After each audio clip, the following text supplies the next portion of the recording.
Abortion Federation. NAF is the professional association of abortion providers, and our members include women's health centers in Virginia.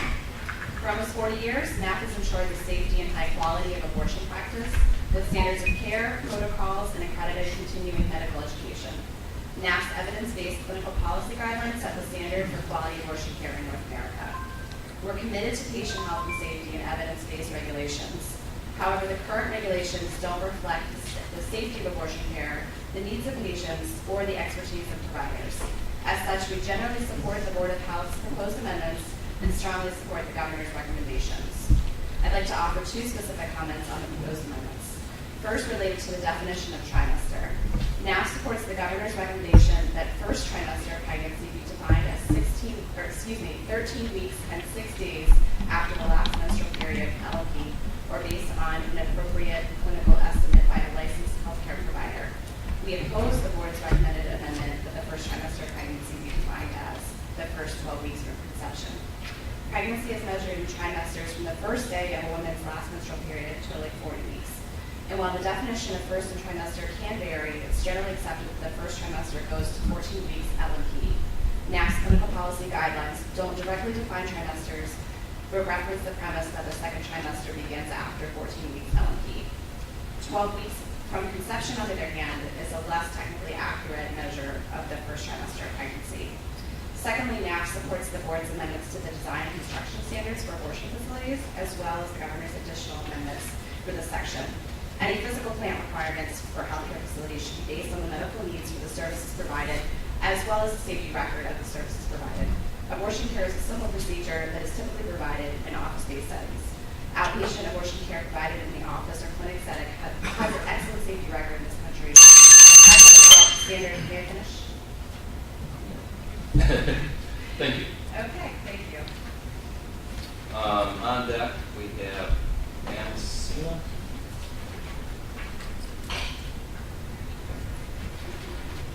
Good morning. My name is Mikkel Davies. I'm a legal intern at the National Board of Abortion Federation and a rising 3L at William & Mary Law School in Williamsburg, Virginia. I'm here today because the Board of Health holds the key to my ability and the ability of all Virginia women to access safe and legal abortion here in the Commonwealth. As a student and resident in Virginia, I want to be part of a community where my access to health care is not threatened by arbitrary and politically motivated regulations. I want to live in a place where health centers are open, safe, and accessible for all. It's been well established that abortion is one of the safest medical procedures provided in the United States, with fewer than 1% of abortion patients experiencing a complication.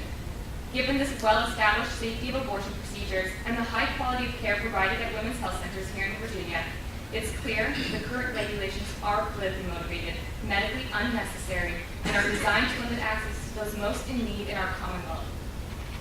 You have the opportunity to show that Virginia recognizes that women deserve compassion, respect, and dignity when making choices about their lives, bodies, and futures. You have the opportunity to show that providers not only deserve to feel safe while serving the women of Virginia, but deserve protection from unnecessary regulations which compromise their ability to focus on patient health.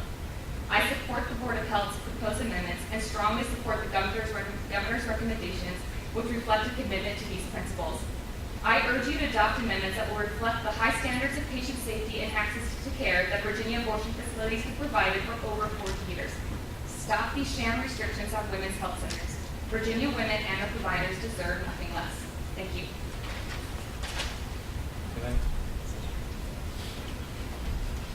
On deck, we have Jane Dix.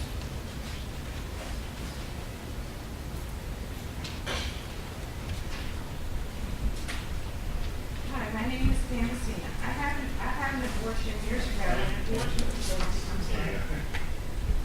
I had an abortion years ago in an abortion facility which was not concerned with women's safety and has since been closed because of safety violations. But there are many abortion facilities still operating with these same safety issues, and many worse. I have heard a lot of talk about the war on women. I would propose that the real war on women is those who protect abortion against all abortion giants such as Planned Parenthood and other abortionists at all costs, even the cost of the safety of women. Not to mention the millions of female babies who have been slaughtered, who did not have a voice to speak about their choice. These future women's rights were snuffed out in the womb of their mothers. So shouldn't abortion at least be safe for their mothers? Women deserve safety regulations. So what is the real war on women? Thank you.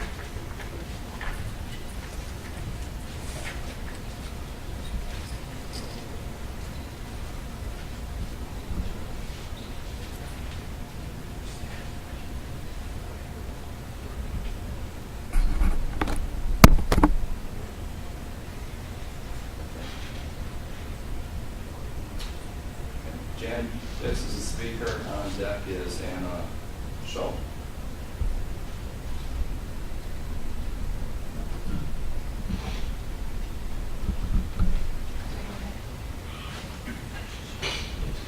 My name is Janet Dix. I'm a retired physician assistant.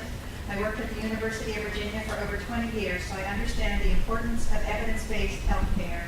The current restrictions compromise patient and provider safety, confidentiality, and are inconsistent with regulation of every other type of outpatient health care facility, and impose medically unnecessary building standards that harm the health and safety of women by potentially forcing the closure of many of the women's health care centers that provide abortion services.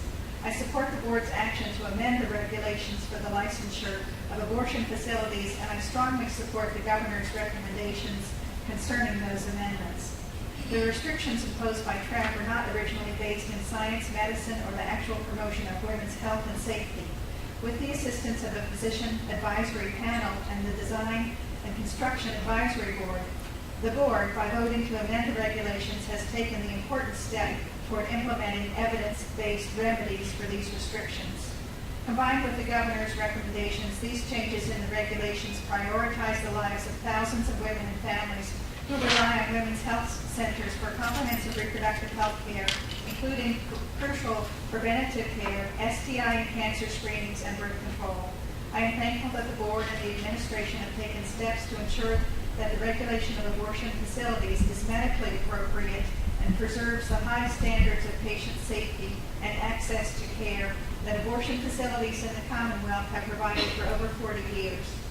The original TRAC restrictions in Virginia were just one of over 75 attempts by politicians, not healthcare providers, since 2010 to shut down women's access to abortion.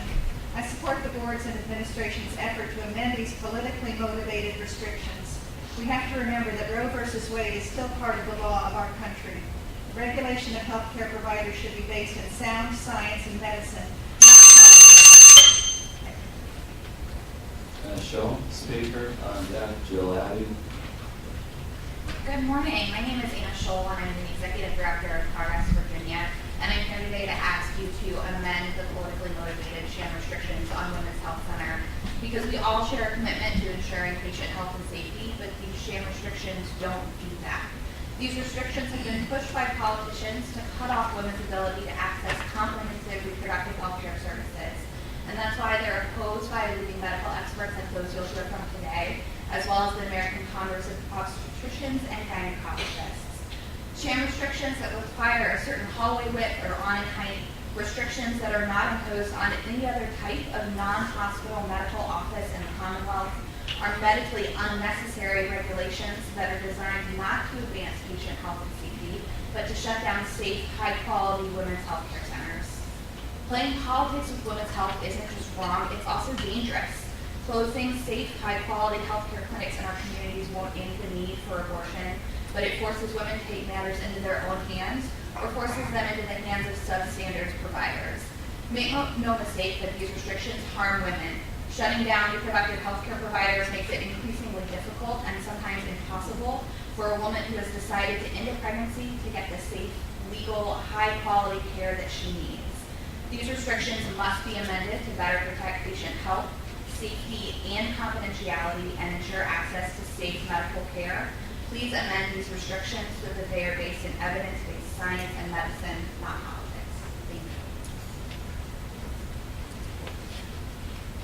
Speaker Jill Abbey. On deck, Janice Kraft. Good Good morning, my name is Jill Abbey. I have served as the director of Richmond Medical Center for nearly 25 years. Founded in 1973, we operate centers in Richmond, Charlottesville, Roanoke, and Newport News. As the director, my highest priority is the health and safety of our patients. Accordingly, I do support the regulations in the medical profession that truly advance patient health and safety and that legitimately promote the highest quality standards of care for medical professionals. The targeted regulations do not ensure the health and safety of our patients. They are medically unnecessary. They are designed to shut down safe, high-quality women's health care providers. They are trumpeted by anti-choice politicians and roundly criticized by physicians and other medical experts. So, your job is actually pretty easy. Ask yourself, do I want my dentist to have to adhere to this regulation? Should my ENT have to adhere to that regulation? Does my dermatologist provide safer care if she does ... If the answer is no, strike the regulation. Ask yourself, do you feel women of Virginia and their families should be able to choose among 15 clinics? Or does it improve safety to have just a handful? If what you want, what we all want, is safe health care, you will do what is right. I trust you to reflect on your job as the Board of Health and listen to medical reasoning. I support the board's action to amend the regulations, and I support the governor's recommendations for amendments as well. Thank you for consideration. Okay, next speaker, Janice Pratt. On deck, Martha Bissell. Good morning. My name is Janice Kraft. I am the Director of Policy and Government Affairs at NAREL, Pro-Choice, Virginia. The mission of our organization is to ensure that every Virginia woman can make personal reproductive decisions that are best for her and her family without stigma or political interference. This includes preventing unintended pregnancy, having healthy pregnancies and births, and accessing safe legal abortion. We urge the Board of Health to adopt medically appropriate, evidence-based regulations for the licensure of abortion facilities in the Commonwealth. We urge the Board to adopt regulations that are grounded in medicine, not politics, that promote the health and safety of women, that protect provider and patient confidentiality, that heed the expert recommendations of physicians and other medical professionals, and that reflect the medical reality and the impeccable safety record of the first trimester abortion procedure. In addition to the amendments to the regulations drafted by the Board of Health in September 2015, we strongly urge the Board to incorporate all of Governor McAuliffe's recommendations into the final regulations for the licensure of abortion facilities. In particular, we urge the Board to heed Governor McAuliffe's revisions to sections 370, local and state codes and standards, section 230, patient services and patient counseling, and section 10, definitions. Regarding state codes and standards, there is no medical justification for requiring abortion facilities, particularly those facilities in which only medication abortion is performed, to adhere to design and construction standards developed for hospitals and ambulatory surgical centers. Requiring abortion facilities to comply with hospital or ASC construction requirements does nothing to advance patient health and safety. Instead, these sham restrictions make it more difficult for legitimate, high-quality healthcare providers to remain open and create opportunities for substandard providers to exploit women seeking safe, legal abortion. These restrictions are wholly arbitrary, they are not grounded in medicine or in advancing patient health and safety, and they have the sole intended effect of closing down women's healthcare providers. In short, these sham restrictions present an undue burden to women seeking safe, legal abortion in the Commonwealth. We urge the Board to adopt regulations that are based in medicine, not politics. Okay, next speaker, Martha Bissell. Good morning, my name is Martha Cassell. 1 second. On deck, Dr. Kenneth Oshansky.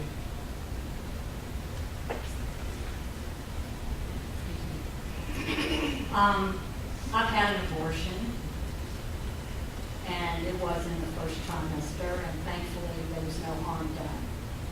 But there's no health issue of greater importance than the reproductive health of women. And so we should have every possible safety measure that we might need to ensure that that health issue is completely protected. And I don't know why we're quibbling about this at all. We should put money there. And when I was here last time, Dr. Levine herself said, I want Virginia to be the healthiest state in the United States. And our health institutions here in Virginia to provide that. So why are we arguing about it? We need as much safety as we can have. The only sham that's going on here is the fact that there's another life to be considered, and that's the life of the baby. I hear people say that they don't want to have their lives controlled. They don't want it to be controlled by the government. Well, the government had to legislate no more slavery. Otherwise, we'd still have slavery. You know, so somebody's got to tell you what to do. We talk about this being a choice. You know, well, the very control that that person wants to have on their life and have nobody control their life, they want to deprive that baby of having the control of its body. So that's the only sham that's going on here. And I thank you for letting me say that. I know it because I've been through it. Can you hear me? Yes. Good. A few days ago, interestingly, there was an excellent article in the New Yorker by Dr. Atul Gawande, who is a professor of surgery and health policy at Harvard and recently wrote the best-selling book, Immortal. But I'd like to quote something from the article, which I think is very poignant. Even where the knowledge provided by science is overwhelming, people often resist it, sometimes outright deny it. Many people continue to believe, for instance, despite massive evidence to the contrary, that childhood vaccines cause autism. They do not. That people are safer owning a gun. They are not. That climate change is not happening. It is. And unfortunately, all of these issues are part of the cultural and political divide in our country. I don't feel that this is all about abortion. It's about what are going to be the regulations that oversee quality and safety. Whether we're pro-choice or not, the key is the credibility and integrity of the board. And as long as the board keeps politics out of it and makes their decision based on good scientific data, I have full trust in the board that they will make the decisions that are needed. Dr. Gawande is correct that there is too much distrust as well as denial of the scientific data. I have confidence that the board will see fit to use the scientific data. Thank you. Okay, the next speaker is Anna Coffin. And on deck, I'm going to say Rebecca G. I can't pronounce the last name. Sorry. Good morning. My name is Dr. Serena Floyd, and I am the Medical Director of Planned Parenthood Metropolitan Washington. I am a board-certified obstetrician and gynecologist practicing in Northern Virginia, and I've also been an abortion provider for over 10 years. I'm here to urge the board to adopt the proposed amendments so regulations on women's health centers are based in science and medicine and not politics. I know that the Board of Health is committed to protecting and promoting public health in Virginia. To do so, the board must ground health center regulations in evidence-based medicine. Abortion, as we've already heard, is one of the safest medical procedures, and according to the Centers for Disease Control, has a safety rate of 99% and less than 1% complication rate. Rather than promoting and protecting patient health and safety, the draft regulations could impose unnecessary burdens on clinics that could result in their closure. When Texas passed restrictive abortion laws, nearly half of the clinics in the state were forced to close. Now, Texas women must travel considerably longer distances to access safe medical abortion. The impact on patients is significant, resulting in higher costs and logistical challenges like arranging travel and childcare. Because of this, women may delay care or experience serious emotional distress. Clinics also offer other important reproductive health care services in addition to abortion. Closures mean that women lose access to crucial preventive services like STI and cancer screening, birth control, and mammograms. I'm proud to be here today to represent physicians across Virginia who oppose the restrictions. I support laws and standards that improve the safety of abortion and my patients' well-being, but these arbitrary government requirements have no medical basis in their relationship with patients. I propose to revise these restrictions and adopt the proposed amendments so Virginians can access the comprehensive reproductive health care services they need to serve. Thank you for your time. Next speaker is Rebecca G. And on deck is Maggie Disney.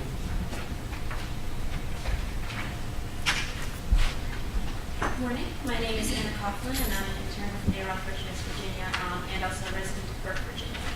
As you've heard today, medical professionals agree that the regulations currently in place on abortion providers are medically unnecessary. They were not imposed to protect women, but are politically motivated attacks designed to close down abortion clinics. Rather than protecting women, these regulations actively harm them. When safe and legal abortions become practically impossible to access, a woman who has decided to end a pregnancy may be forced to seek substandard care or self-inducing abortion. This may seem an exaggeration, but it is not. As of 2011, 92% of Virginia's counties had no women's health center.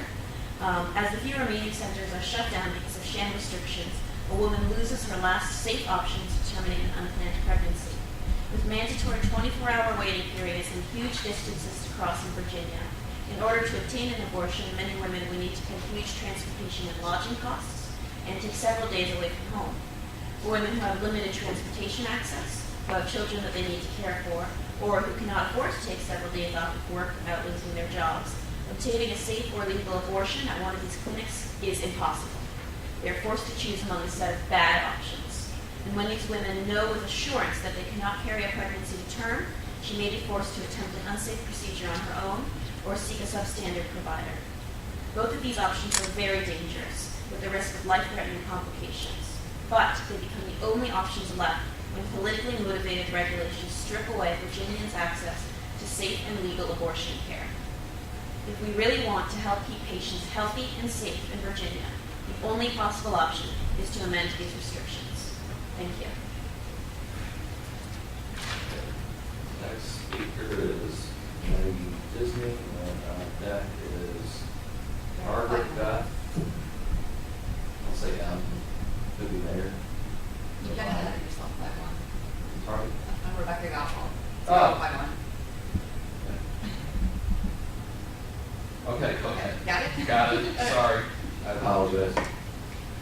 Good morning. I'm Rebecca Gottwald of Fairfax. I ask that you accept the amendments and track restrictions. The track laws that attempt to use unnecessary building regulations to cut off access to reproductive freedom. Politicians made healthcare decisions against medical best practice, against all medical advisement and reason. These very expensive sham requirements, the awnings, the hallway lists, the drinking fountains, these bankrupt and close our medical centers. Now, those who need the services offered are out of luck, or they have to drive miles and miles for abortion care if and only if they can have the time and the money. This creates undue burden, and that's unconstitutional. There's nothing comparable for a dentist, vision, gastroenterologist, dermatologist, all places that offer services many times more dangerous, but not really that much, compared to incredibly safe abortion care. This proves that trap laws have nothing to do with patient safety. Trap laws are cruel. They're designed only to hurt women and to keep us from exercising our reproductive rights. Next speaker, I have this right, Maggie Disney. And on deck is Margaret Beth. M. Sorry. Good morning, Dr. Wayne and members of the Board of Health. I'm Marty Disney of Richmond with the Virginia Society for Human Life. VSHL is concerned that the board is abandoning the present regulations of clinics that perform abortions, even as we learn more about safety violations that have led to the closing of 2 facilities, one in Northern Virginia, operated by Dr. Stephen Bingham in Falls Church, and one in Blacksburg, operated by Planned Parenthood. VSHL supports the need to watchdog abortionists who are willing to cut corners at the cost of women and babies of Virginia. Please reject these proposed amendments. Thank you. Okay, the next speaker is Margaret Beth. And second. deck is, I'll spell the first name, R-O-D-N-G-L, I believe.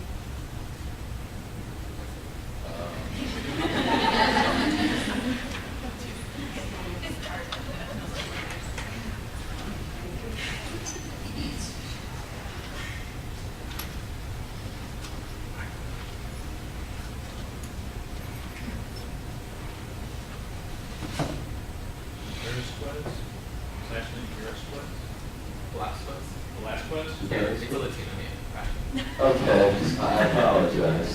You're on deck.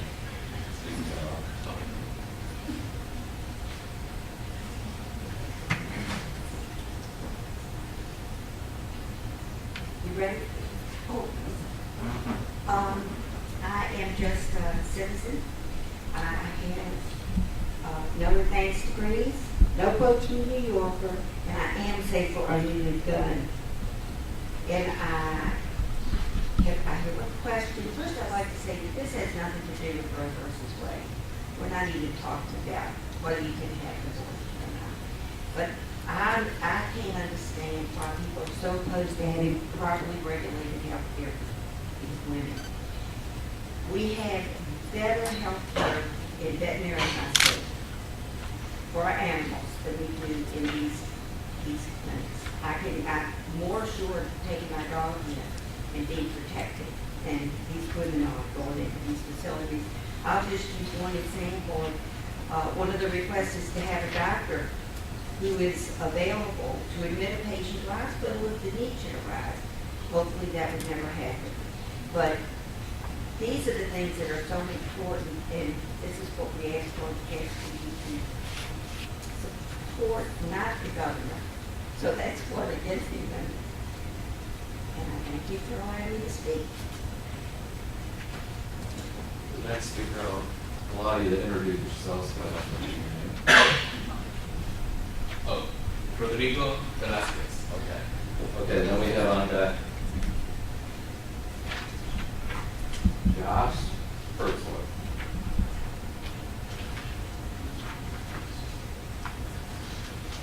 Buenos días.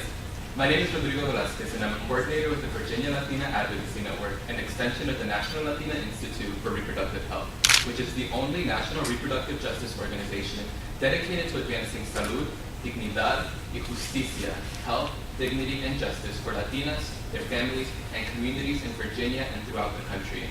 Our highest priority is ensuring that every woman can access safe, high-quality health care and make their own personal decisions about health care, including abortion care, without politicians interfering in the doctor-patient relationship. Playing politics with women's health isn't just wrong, it's dangerous. Closing safe, high-quality healthcare clinics in our communities won't end the need for abortion. It forces women to take matters to their own hands or forces them in the hands of substandard providers. These restrictions harm women. Shutting down women's reproductive health care providers make it increasingly difficult and sometimes impossible for a woman who has decided to end a pregnancy to get the safe, legal, high-quality care she needs. These regulations harm Latina health in particular and impede a Latina's ability to access the full range of reproductive health care she needs. Every Latina needs affordable and accessible pregnancy-related care, including abortion services, regardless of where she lives. These regulations further delay and increase the cost of abortion care for low-income Latinas. Almost a quarter of Latinas live at or below the poverty level, and over 40% of Latina-headed family households live below the poverty level. A Latina working to raise the necessary funds for these services must often choose between paying for food, rent, or utilities, and the health care she needs. Harmful sham restrictions compound the cost for women due to lost wages and additional health care and transportation expenses. If a Latina is unable to afford abortion care, she must be forced to carry her pregnancy to term. Studies show that women who need abortion services are denied care at 3 times more and are 3 times more likely to fall into poverty than those who are able to receive the full rate of care. Thank you. Josh Hertzler of the Family Foundation. The billion-dollar abortion industry claims to be very concerned about the abortion of Stephen Brigham. In fact, press statements by NARAL Pro-Choice Virginia claim that the group is furious that Brigham would prey on women and urge the Virginia Department of Health to rely on the advice of the abortion industry's trusted network of abortion providers, the NAF, in its next steps. This, of course, is the same NAF that was well aware of the horrible conditions at the now infamous Kermit Gosnell Abortion Center in Pennsylvania, going so far as not to certify that facility. According to the grand jury report in that case, quote, "We understand that NAF's goal is to assist clinics to comply with its standards, not to sanction them for deficiencies. Nevertheless, we have to question why an evaluator from NAF, whose stated mission is to ensure safe, legal, and acceptable abortion care and promote health and justice for women, did not report Gosnell to the authorities. As bad as it was, NAF never reported what they found to anyone. There is no telling how many women were harmed due to NAF's silence. What NARAL doesn't say in its press release, of course, is that it, along with the Planned Parenthood and the rest of the abortion industry, has from the beginning fought against the very abortion center health and safety standards that helped expose the Brigham Abortion Center, including inspections, the very thing that gives health officials an opportunity to expose the Brighams of the world. Why would anyone listen to an industry that is comfortable with silence when women are at risk? Why would anyone trust an industry that is proven over and over again incapable of regulating itself? Please reject the amendments to abortion center safety standards. Thank you. Okay, next speaker is Chris, how do you pronounce your last name? And on deck we have Victoria Cobb. Good morning. I'm Chris Friend of the Family Foundation. In March of 2015, public health inspectors visited the Stephen Brigham Abortion Center in Fairfax. The inspection report of 7 pages found very few violations, including a lack of training of personnel to identify potential cases of child abuse and poor infection controls. Just 13 months later, you know what inspectors found. 52 pages of violations, some of the worst found in any abortion center to date. This could simply be a case of incredible mismanagement of an abortion center and remarkable deterioration of a facility in just 13 months. But a closer look at inspection reports implies what could be much more concerning. For example, the recent April 2016 inspection found a multitude of expired drugs on the premises, including drugs that expired prior to the March 2015 inspection. Drugs expired in January, May, August, and December of 2014, yet those violations were not found in the March 2015 inspection. How did public health inspectors miss the expired drugs? Was it simple oversight? Possibly. But public health officials must be held to a higher standard. We hope inspectors did not overlook violations within abortion centers, but considering the promises of the current governor to protect the abortion industry at any cost, we find it highly disturbing these violations were missed. Clearly, inspectors from April did their job thoroughly, which gives us hope that the inspection from March 2015 was simply poorly done and not intentional.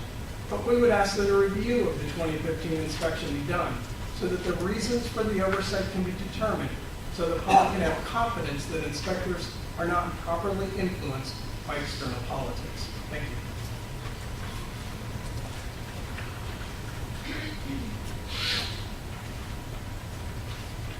Okay, the next speaker is Victoria Cobb. And we don't have anybody on deck, so we'll check the sign-in sheet. I'm Victoria Cobb with the Family Foundation. You may believe that Dr. Stephen Brigham is a rogue operator who is an outlier from Norman, Virginia.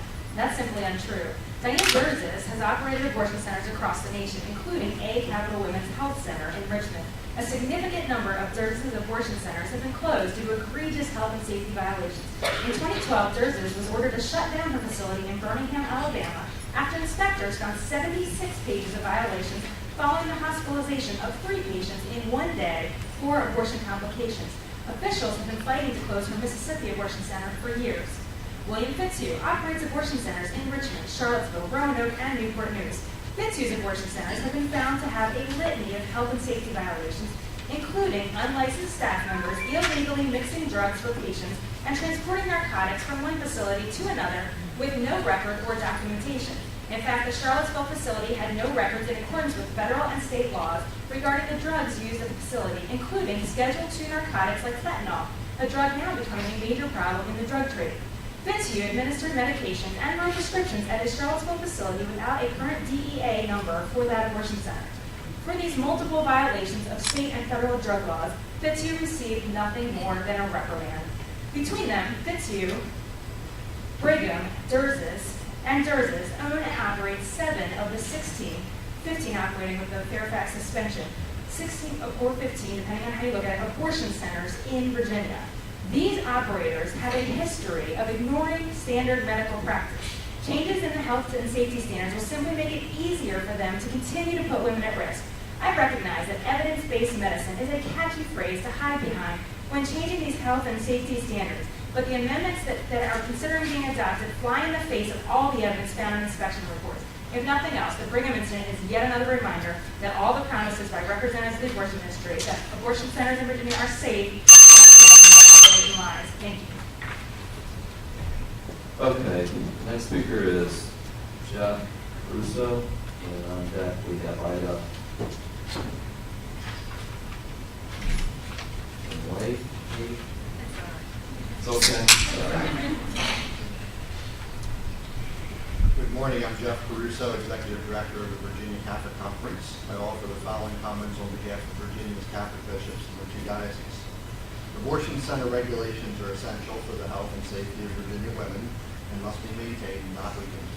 Here are 2 examples of choices you have to either maintain strong regulations or weaken them. The first example is this.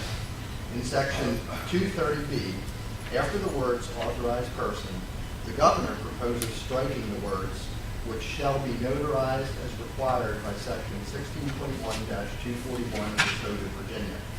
There are 2 problems with this. First, the proposal is technically flawed. There is no word which following the words authorized person in the document containing the board's proposed amendments. After the words authorized person, another sentence begins. That other sentence says, the informed written consent shall be notarized as required by 16.1-241 of the Code of Virginia. Second, and more importantly, why shouldn't the requirement in the Code of Virginia that the written consent of the minor's parent, guardian, or other authorized person be notarized be reflected in this regulation as well? Code sections are referenced throughout these regulations. What's the harm of doing so here for the notarization requirement? The second example, differentiating between facilities that perform surgical abortions and facilities that perform chemical abortions is overly simplistic and misguided. RU 486 is not just writing a prescription. Sometimes it does not result in a complete abortion, and the patient comes back for a repeat dose or a surgical procedure to complete the abortion. There are plenty of other examples, but time will not permit me to go through each one. I'll end with this. Clearly, abortion centers cannot self-regulate. The recent suspension of abortions at a Fairfax facility due to 26 health and safety violations shows this all too well. If this doesn't show the need for strong regulations like we have now, thank you.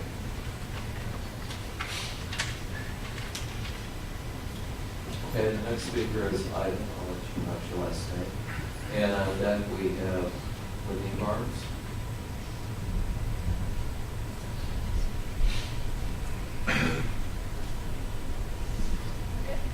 Good morning. My name is Ida Damkilby, and I am a housewife from Fairfax, and I'm a mother of 3 intended pregnancies. Abortion has been declared legal for 43 years now, and yet women are still being bullied, shamed, marginalized, doused with hateful rhetoric, and intimidated by irrelevant regulations and trap laws that are not evidence-based or fully supported by the medical community. Since 2010, states have enacted a total of 282 restrictions on abortion. According to anti-choice politicians, these restrictions have been instituted to protect women. But the truth is that these limitations and regulations are in fact a cowardly, insidious attack on women and our constitutional right. I have taken 2 hours today to deliver a 2-minute message that I expect the board to uphold and protect a woman's right to privacy as stated and guaranteed by the United States Constitution. Thank you. And next speaker is Whitney Barnes. On deck is Daniel Howe.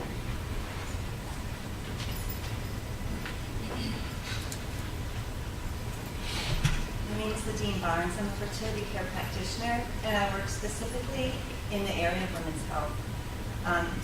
listening today, you would think that there is no need for these regulations.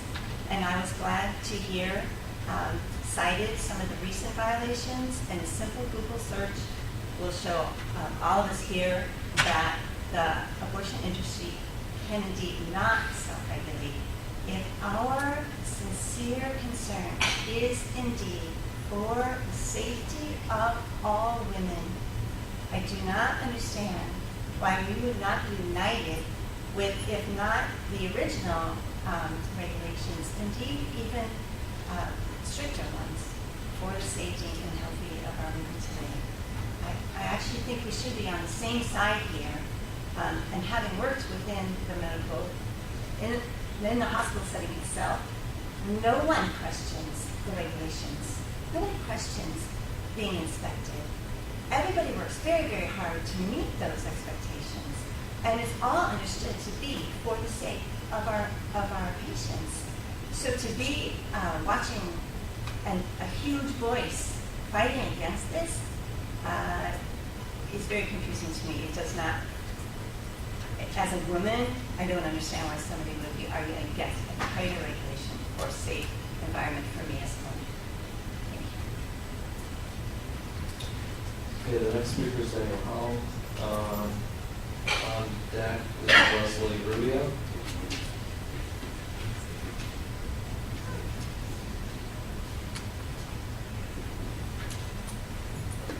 Hello, my name is Dr. Daniel Howell. I have a PhD in biochemistry from Virginia Tech, which I got in 1997, and I've subsequently spent 6 years doing biomedical research, first at Duke University Hospital and then at the Department of Physiology at McGill University in Montreal.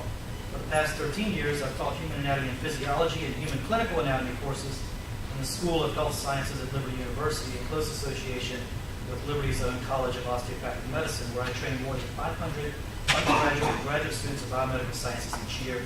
These are the future doctors and nurses. And I speak not only for myself, but for many of them who could not be here. First and foremost in the hearts of those future medical practitioners and mine is the health and well-being of patients. Abortion facilities perform serious medical procedures on their patients. These procedures must be performed by experienced personnel and adequate facilities. Virginia has already reasonable, common sense regulations in place. These regulations are not overly burdensome, and they help to ensure the health and well-being of women who seek their services. Relaxing those regulations will not benefit patients. Relaxing these common sense regulations will benefit abortion providers, but at what cost? The benefits will come at the expense of the women they serve. I cannot see how any of the proposed amendments will make abortion safer for women. As is already mentioned, one proposed amendment is to distinguish between medication abortions and surgical abortions, and to relax regulations on medication abortions. But more than 1/3 of medication abortions require follow-up, including surgery. If we wish to provide a safe space for women to get abortions, we should not relax regulations. Without regulations, good, reasonable regulations, a legal abortion is no safer than a back alley abortion. Thank you. Next on deck is Leslie Rubio, and our next speaker, Leslie Rubio, contact is Dr. Jill Samuelson. Pull the other mic down as well. Pull the other mic down as well. That's an important thing.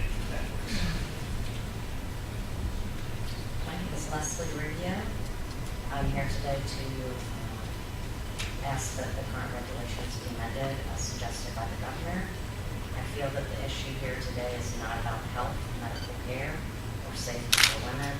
The issue with regard to women's clinics in Virginia is about abortion.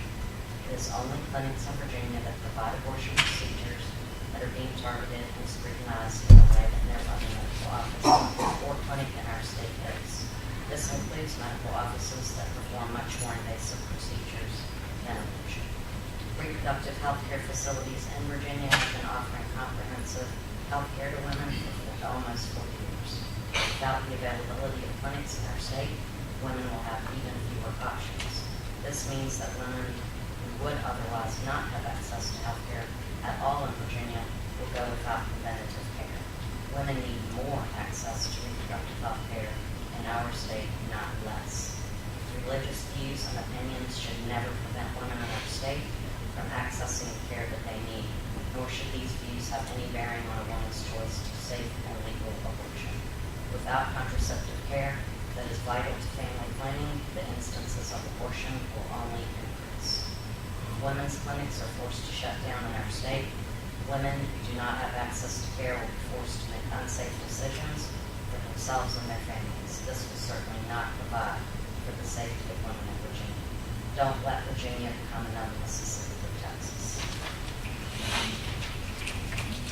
Next speaker is Dr. Jill Sackerson. Thank you. My name is Jill Zackerson. I am a physician that was educated at the College of William and Mary and Virginia Commonwealth University School of Medicine. I currently practice and am in the process of opening a women's healthcare and family medicine clinic so that women do have access to comprehensive healthcare services. I'm here to urge the Board of Health to oppose the current amendments and the governor's restrictions. I've been on the receiving end as a provider in other states that did not have common sense restrictions and regulations regarding the safety of abortion procedures. I've worked in emergency department settings and urgent care settings where women who have had complications from abortion, whereas we're being told that complications arise and they witness them, where there was no transfer agreement, where there was no communication. And then we have a patient who sometimes has language barriers, who doesn't know what procedure was performed. I, as a physician, caring for women regardless of what choices have been made, think that safety regulations and transfer agreements for emergency care is essential to women's health. In fact, we began this meeting today as a review of emergency procedures, because emergency procedures are critical, no less so in the area of women's health.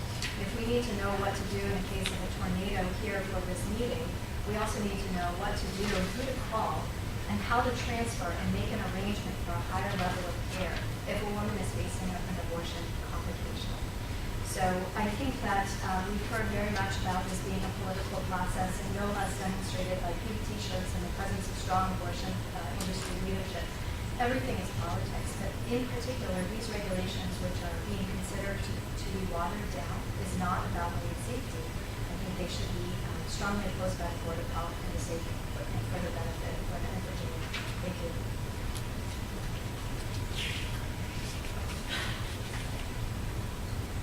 Is there anybody who did not sign in and would like to speak or that has not yet been heard or ceded their time? Richard Wiley. I'm a recent graduate from Liberty University with a degree in Western legal traditions.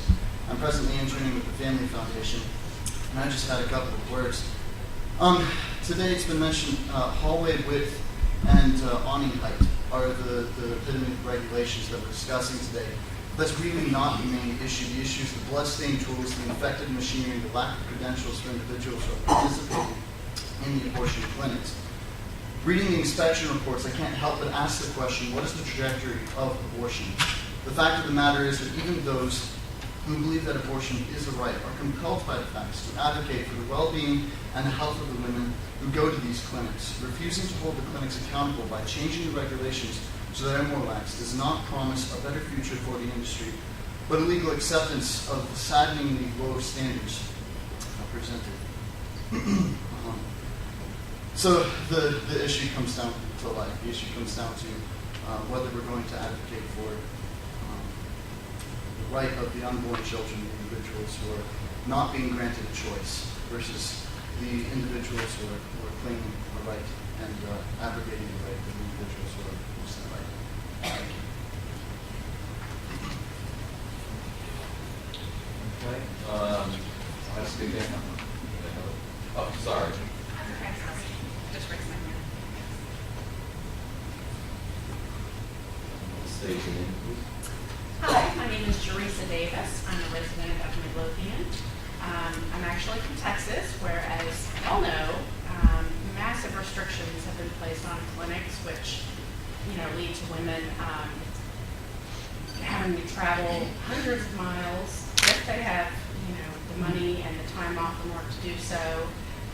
Changing the requirements for clinics for width of hallways. I mean, is that I obviously have no notes. I didn't plan on speaking. I can tell you I'm a mother of a recent college graduate daughter. And as a mother of someone who has been off in the city that, you know, she has no family, you know, she cut her hand, she had to go to the ER and get stitches. For someone to take away her right to health care, you know, we try to parse out the different categories of health care. This is health care for women. Mental health is health care. All of this falls under health care. And for someone to try to take away access and put restrictions on access to health care for anyone is despicable, quite frankly. I, you know, had a bonus pregnancy. He's now 10. He has autism. I was lucky enough that I could be a stay-at-home mom and, you know, tend to his needs and be there to pick him up at school every single day when they called me. If I were to get pregnant again, I have a special needs child. I'm 46 as of yesterday. You know, for me to have another child, perhaps another special needs child with more disabilities, I wouldn't be able to care for my son that I have now. So please consider this just as health care, access. It's very important. You can't take that from us. Thank you.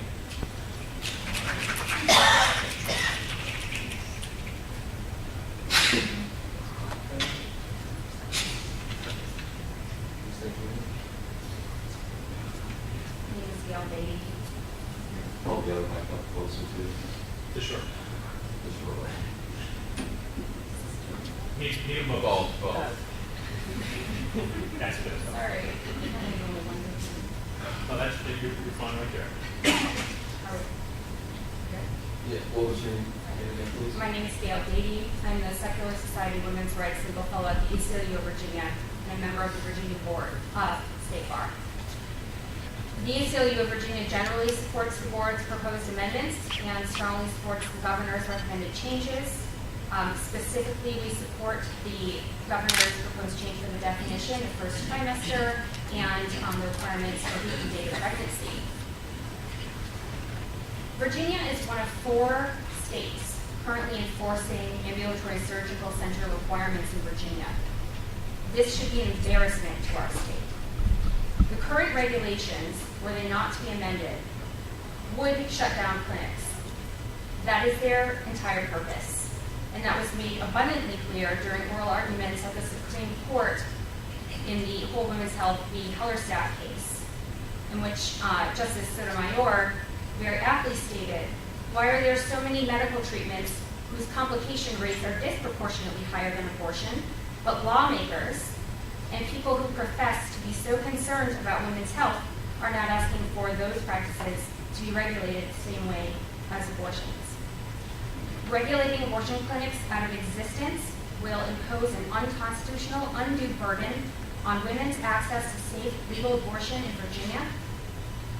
Women are not made more safe when they are forced to take their lives and their health into their own hands in order to decide when and whether to become a parent. As the United Nations decided last week, the right to an abortion is a human right, and the state of Virginia should support women's human rights and not continue its efforts to regulate abortion out of existence. Instead, the board should pass the proposed amendments and also adopt the governor's recommended changes. Thank you.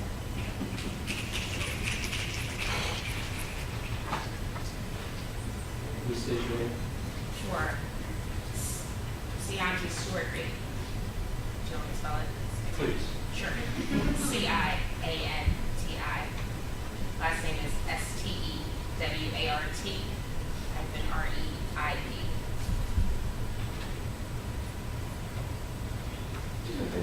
Great, thank you. Good morning. My name is Cianti Stewart Reed. I'm the Executive Director of Planned Parenthood Advocates of Virginia. Planned Parenthood Advocates of Virginia represents the 3 affiliates of Planned Parenthood, which operate 5 high-quality health centers across the Commonwealth. And we have more than 170,000 supporters, many who you see here today. Our health centers provide a range of services, including contraception, well women exams, STI screenings, and safe and legal abortion. Planned Parenthood has provided compassionate, non-judgmental care for nearly 100 years, and we will continue to do so, no matter what. We support the proposed revisions to the regulations as proposed by both the board and those regulations proposed by the governor. I would like to associate myself with the remarks of my colleagues in support of the specific amendments to the regulations from NAF, NARAL Pro-Choice Virginia, ACLU Virginia, and Progress Virginia. In particular, I would like to address the proposed changes to the design and construction section of the regulations. The current proposal makes the much-needed delineation between medication and surgical abortion and limits much of the application of the FGI guidelines. Nonetheless, it remains our position that the application of FGI guidelines on abortion facilities is medically inappropriate. And as this process moves forward, we will continue to advocate for that position. For more than 5 years, we have asked this board to implement regulations that are evidence-based and reflect the best medical practice for women's health and not politics. The proposed revisions move us toward that practice. Therefore, you can and must implement all of the proposed changes. Thank you.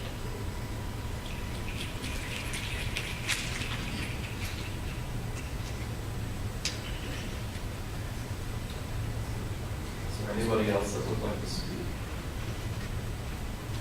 It has not already yet. The gentleman stood first.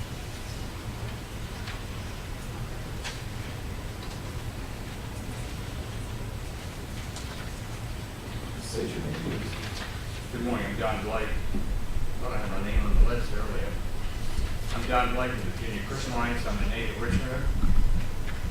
An organization, the Virginia Christian Alliance, supports the existing regulations, and we ask the board to reject any modification of the regulations. You've already heard from Family Foundation of Virginia and the Catholic Conference. They've made very important statements today, so rather than repeating their position, like we know, the Virginia Christian Alliance fully supports the statements and positions of both the Family Foundation and the Virginia Catholic Conference. Thank you.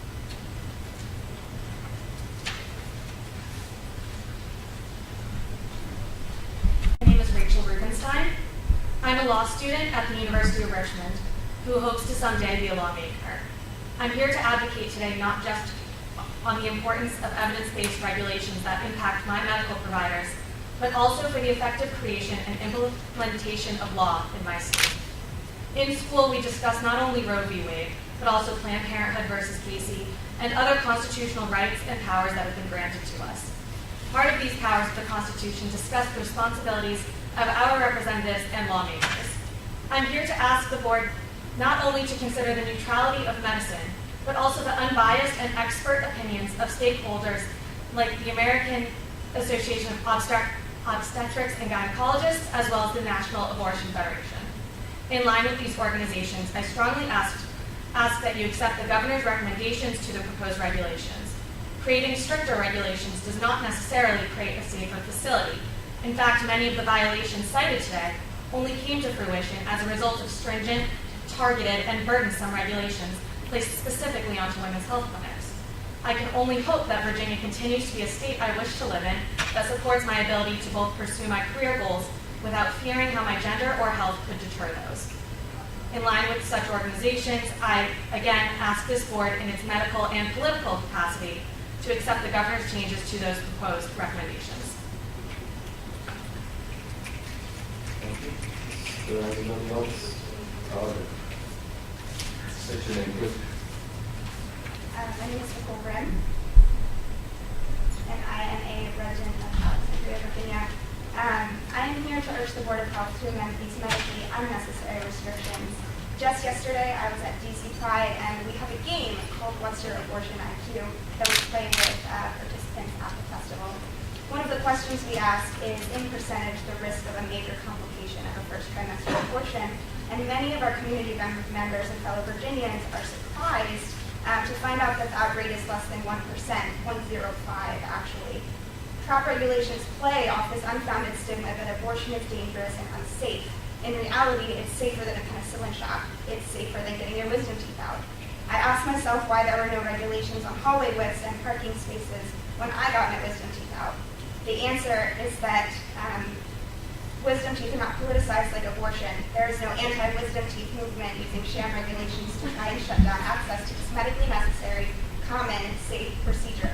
And abortion is just that. It's guaranteed by the Constitution, it is common, and it is safe. I urge the Board of Health to remove politics from women's health care and amend health regulations. Thank you. Is there anyone else that would like to speak that as a member that hasn't spoken?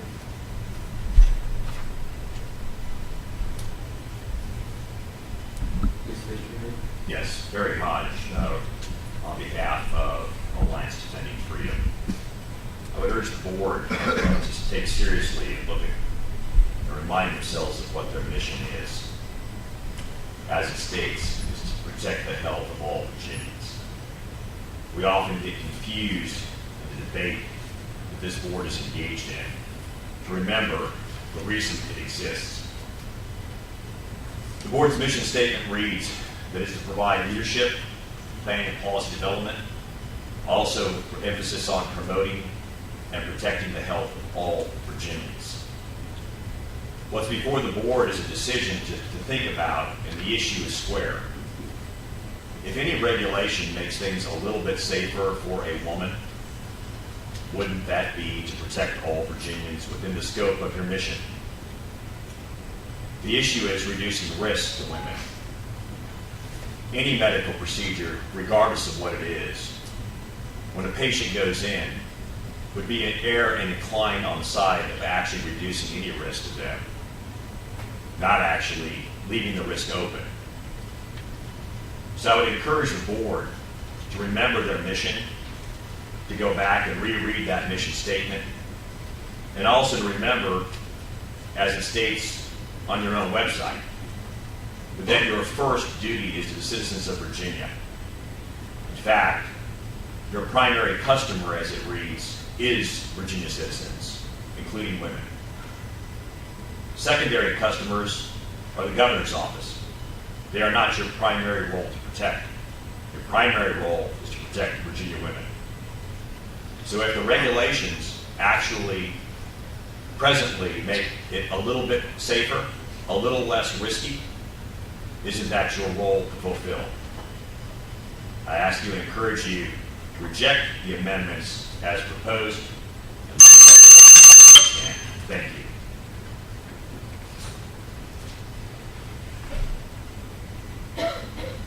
Is there anybody else who would like to speak who hasn't had a chance?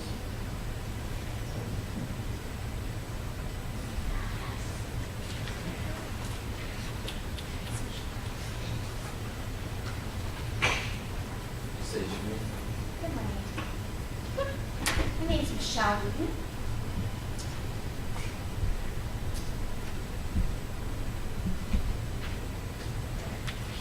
Good morning. I'm a community organizer with Neighborhood Fortress, Virginia. I just recently moved here from Mississippi, a state that was mentioned by the young woman back there. And the state limits women's health care through track laws, same type of restrictions that are trying to be imposed here in the state Commonwealth. This is my brand new home, and I believe that the women here deserve a right to basic health care. These track laws limit the access to women's health care, and all women have a right to it.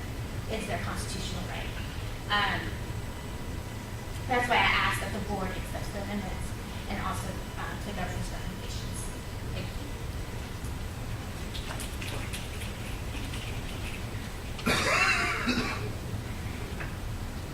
Anybody else?